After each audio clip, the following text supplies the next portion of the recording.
आप ये फ्रॉड से कैसे बच सकते हैं।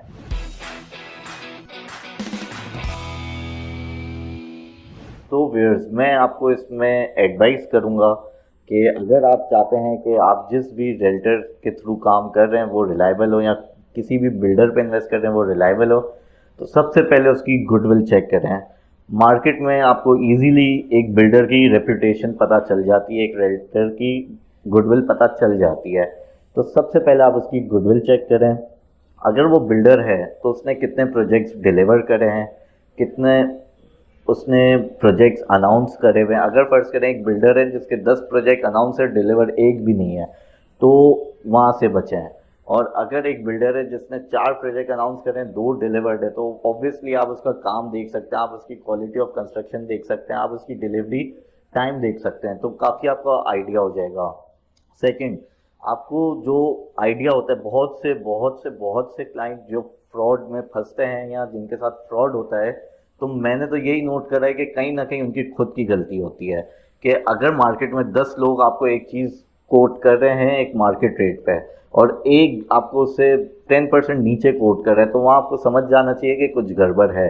क्योंकि मार्केट में 10 लोग एक ही रेट दे रहे हैं और एक आपको कम का रेट दे रहा है, तो ज़रूर उसमें कुछ गड़बड़ होगी। तो आप इन चीज़ों के थ्रू इससे फ्रॉड से बच सकते हैं। अपनी खुद की आप रिसर्च प्रॉपर करें और हर बिल्डर की गुडविल चेक करें, रेपुटेशन चेक करें, और प्रीवियस प्रोजेक्ट्स क्या क्या हैं उनके, ये इसके थ्रू आप एक जज कर सकते हैं कि एक रियल्टर या बिल्डर रिलायबल है कि नहीं है।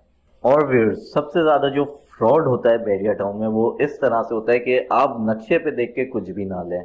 आप ऑन ग्राउंड जाके खुद आप तसल्ली करें, ऑन ग्राउंड जाके प्लॉट को देखें, वो प्लॉट की क्या पोजीशन है। देखिए, नक्शे पे आपको नहीं पता चलता कि प्लॉट हाइट है, खड्डा है या लेवल है।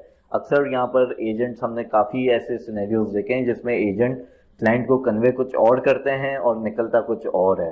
वो बोलते हैं हाइटेड लोकेशन है, ऑन ग्राउंड वो बेसिकली खड्डा होता है जो कि 40-50 फीट नीचे होता है, जो कि अगर गलती से भी आपने ले लिया तो फिर आप उसको रीसेल नहीं कर सकते और बहुत भारी आपको उसमें लॉस उठाना पड़ सकता है। तो सबसे ज़्यादा जो ज़रूरी है वो आप ऑन ग्राउंड विजिट करें। अगर बिलफर्ज आप पाकिस्तान में मौजूद नहीं हैं तो आप कोशिश करें आपका कोई रिलेटिव हो जो कि आपकी जगह आके ऑन ग्राउंड लोकेशन देख लें।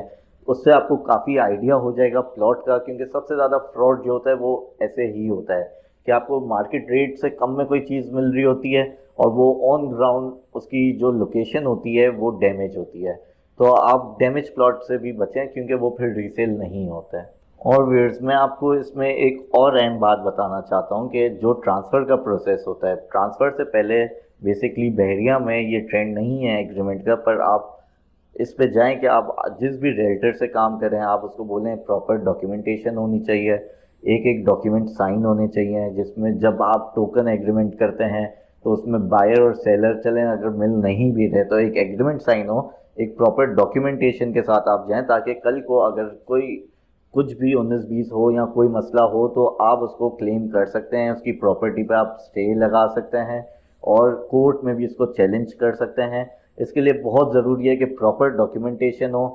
टोकन अक्सर लोग यहाँ पर कैश मांगते हैं जो कि नहीं होना चाहिए। टोकन आप कोशिश करें किसी के अकाउंट में दें, और कोशिश करें अगर सेलर के अकाउंट में दें तो आप 100% सिक्योर हैं। Thank you so much. अल्लाह हाफिज़।